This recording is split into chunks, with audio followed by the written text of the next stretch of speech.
Bismillahirrahmanirrahim. Assalamualaikum warahmatullahi wabarakatuh. Untuk anak-anak ibu kelas 7, semoga dalam keadaan sehat walafiat. Hari ini untuk bahasa Indonesia, kita akan membahas selanjutnya tentang pemodelan teks cerita fabel, masih yang sama tentang prosa daerah lama atau prosa daerah baru. Di kegiatan satu ini, siswa diminta untuk mengenal lebih jauh tentang teks cerita fabel yang berisi tentang kehidupan binatang yang memiliki karakter seperti manusia. Untuk itu, dalam kegiatan ini ditampilkan teks model kupu-kupu berhati mulia. Selanjutnya, guru meminta siswa untuk membaca teks cerita fabel yang disajikan dalam buku teks. Guru juga meminta siswa untuk memahami isi teks tersebut dengan seksama. Karena kita masih corona, masih belajar online, jadi ibu saja yang akan membacakannya, kalian menyimaknya. Selanjutnya, berikut ini adalah teks cerita fabel yang disajikan yang berjudul Semut dan Kepompong. Dengarkan baik-baik. Dikisahkan pada suatu hari yang cerah, ada seekor semut berjalan-jalan di taman. Ia sangat bahagia karena bisa berjalan-jalan melihat taman yang indah. Sang semut berkeliling taman sambil menyapa binatang-binatang yang berada di taman itu. Ia melihat sebuah kepompong di atas pohon. Sang semut mengejek bentuk kepompong yang jelek yang tidak bisa pergi kemana-mana.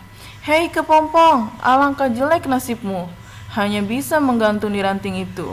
Ayo jalan-jalan, lihat dunia yang luas ini. Bagaimana nasibmu jika ranting itu patah? Sang semut selalu membanggakan dirinya yang bisa pergi tempat ia suka. Bahkan, sang semut kuat mengangkat beban yang lebih besar dari tubuhnya. Sang semut merasa bahwa dirinya adalah binatang yang paling hebat. Si kepompong hanya diam saja mendengar ejekan tersebut. Pada suatu pagi, sang semut kembali berjalan ke taman itu. Karena hujan, di mana-mana terdapat genangan lumpur. Lumpur yang licin membuat semut tergelincir ke dalam lumpur. Ia terjatuh ke dalam lumpur. Sang semut hampir tenggelam dalam genangan itu. Semut berteriak sekencang mungkin untuk meminta bantuan. Tolong, bantu aku. Aku mau tenggelam. Tolong, tolong. Untunglah saat itu ada seekor kupu-kupu yang terbang melintas.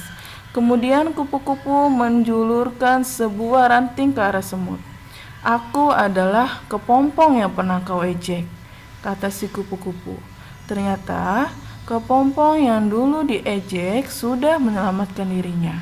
Akhirnya, sang semut berjanji kepada kupu-kupu bahwa dia tidak akan menghina semua makhluk ciptaan Tuhan yang ada di taman itu. Ini adalah cerita teks fabel yang berjudul Semut dan Kepompong. Selanjutnya untuk tugas kalian untuk lebih memahami, ini adalah pertanyaannya. 1. Siapa tokoh dalam cerita itu? Yang kedua, apa masalah yang muncul dalam teks tersebut? Yang ketiga, apa yang dirasakan para tokoh dalam teks itu? Yang keempat, mengapa sang semut dikatakan sombong dan si kupu-kupu dikatakan berhati mulia? Yang kelima, sebutlah contoh kebaikan dan kejelekan dari sifat tokoh-tokoh dalam teks itu. Yang keenam, coba sebutkan satu kebaikan dan satu kejelekan yang pernah siswa lihat di lingkunganmu. Bagaimana sikap siswa melihat hal itu? Yang ketujuh, setujukah siswa jika terjadi musibah, kita harus saling membantu? Mengapa demikian? Yang kedelapan, kepompong mewakili sebuah siklus kehidupan. Saat menjadi kepompong, dia hanya diam dan tidak bisa pergi kemana-mana. Selanjutnya, dia bahagia saat menjadi kupu-kupu. Begitulah kehidupan. Bagaimana pendapat siswa tentang hal itu? Silakan kalian jawab di buku tulis kalian. Selanjutnya di tugas kedua, kalian harus mengenali struktur teks cerita fabel. Ada orientasi, komplikasi, resolusi, dan koda. Putari akan menjelaskan semuanya. Orientasi adalah awal atau pengenalan dari sebuah cerita atau peristiwa sejarah. Biasanya berisi tentang tokoh-tokoh dalam cerita yang akan diceritakan. Ini adalah orientasi.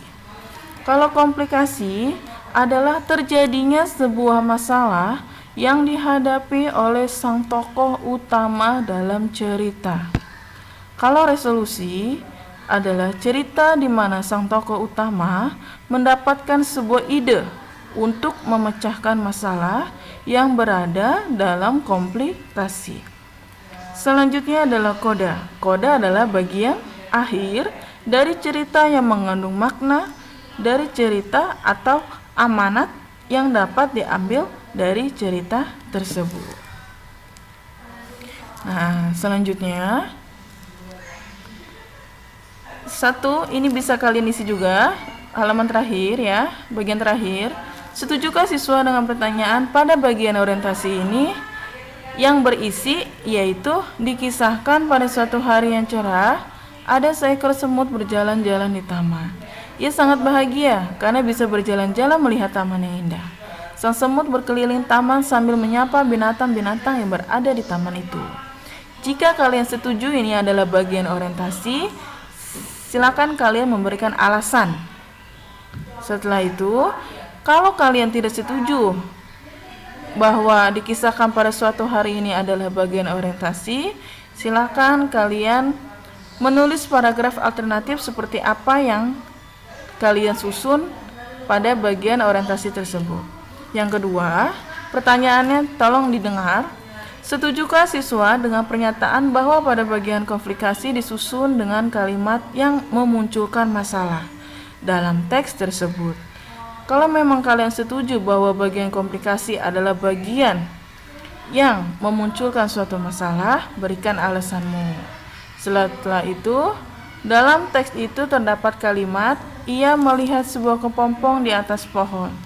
Sang semut mengejek bentuk kepompong yang jelek dan tidak bisa pergi kemana-mana. Apakah kalimat itu sudah sesuai dengan bagian komplikasi atau tidak? Bila kalian menjawab iya, ini adalah bagian sesuai dengan komplikasi. Nah, boleh jawaban seperti itu. Kalau memang tidak, berikan alasan yang lain. Berilah alternatif kalimat yang lain untuk memunculkan masalah. Ya, Ibu akan review lagi. Nomor 1,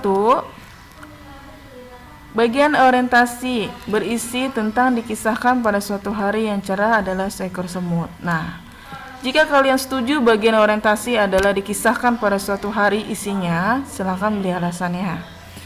Kalau kalian tidak setuju kalau bagian orientasi ini awalnya adalah dikisahkan pada suatu hari atau pengenalan, silakan menulis alternatif lain. Paragraf yang mana? Yang kedua, sekali lagi Ibu jelaskan. Kalau kalian setuju bahwa bagian komplikasi adalah kalimat yang memunculkan masalah, kalian tulis alasannya apa, kalimatnya seperti apa.